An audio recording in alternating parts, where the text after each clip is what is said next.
In February 2025, Russia publicly offered India the Su-57E, including local production and, full technology transfer, if India agrees. No Indian contract has been signed yet. There has been no official Indian rejection of the F-35. India has shown cautious or, let's say, limited interest. The Indian Air Force is operating with about 31 squadrons against an authorized strength of 42.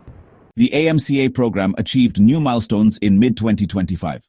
First flight is targeted for the end of the decade, with operational service expected in the 2030s. China is deploying a growing J-20 fleet. Pakistan accepted a J-35 offer in 2025, but delivery timelines remain unclear. At Aero India 2025, Rosoboron Export stated Russia could supply the Su-57E, co-produce it in India, and even begin this year if India agrees, meaning Russia is ready, but India has not yet agreed. Russian officials have used phrases like full or complete TOT in the media. Reliable sources confirm the offer of local production and technology transfer, but do not confirm sensational claims such as source code access. Some reports say talks are ongoing, others that no formal negotiations are underway. No CCS approval or contract announcement yet. With around 31 squadrons and more retirements ahead, the Indian Air Force faces a capability gap between 2025 and 2032 until Tejas Mark II or AMCA arrive. A fast-track, India-assembled Su-57E could help, if timing, cost, and sanctions risks are manageable. Source code access, no restrictions or instant Astra or Rudram integration have no confirmation from high-credibility sources. Figures like 50 to 60 jets, production by end 2025 are not supported by official Indian releases. Without a deal signed as of August 2025, a 2025 production start is honestly unrealistic. No formal Indian purchase or RFP exists. The F-35 has been showcased in India and discussed in media, but there is no official program. India rejected the F-35. Such sensational headlines exist, but credible sources show no official rejection. The accurate reading is lukewarm interest, sovereignty concerns, and tariff or trade tensions.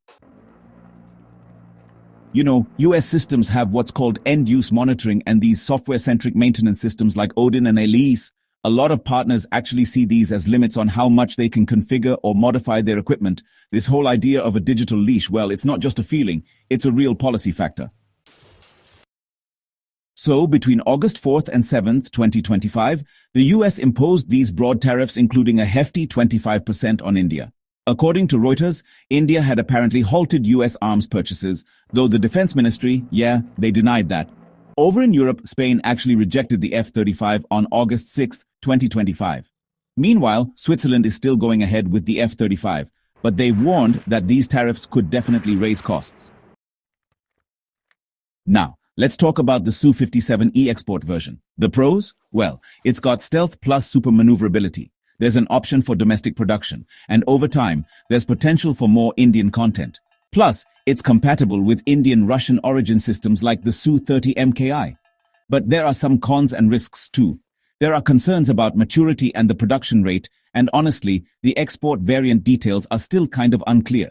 There's also the risk of US sanctions under CAATSA, which could make lifecycle maintenance under sanctions really tough, and integrating Indian weapons could take years. The F-35. Let's talk about its pros first. It's combat-proven with stealth capabilities, excellent sensor fusion, and alliance interoperability. Plus, it boasts a large global fleet with continuous upgrades. Now, onto the cons. There are some issues with EUM and Odin data sovereignty, limited local industry control, and tariffs that create political costs. Not to mention, the life cycle costs and dependence on US policy can be quite the concern. Moving on to the AMCA, which is indigenous and represents a strategic national goal. It's aligned with Atmanirbhar Bharat. However, it's expected to be operational in the 2030s, so the Indian Air Force will need some interim options in the near term. Let's delve into technology transfer. Historically, Russian TOT has often meant licensed production with documentation, rather than full IP or software control. India's KAG has noted some shortcomings, even with the Su-30 MKI. Now, Regarding the private sector's role, in 2025, a defense panel recommended involving private industry to speed up fighter production. This is particularly relevant for Tejas Mk1A, Mk2, and AMCA. Lastly, let's discuss the GE engine delays.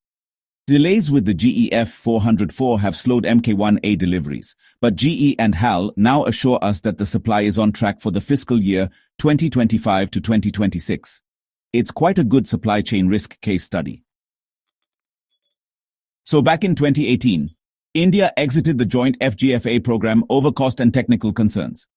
It's important for students to really examine what's changed by 2025.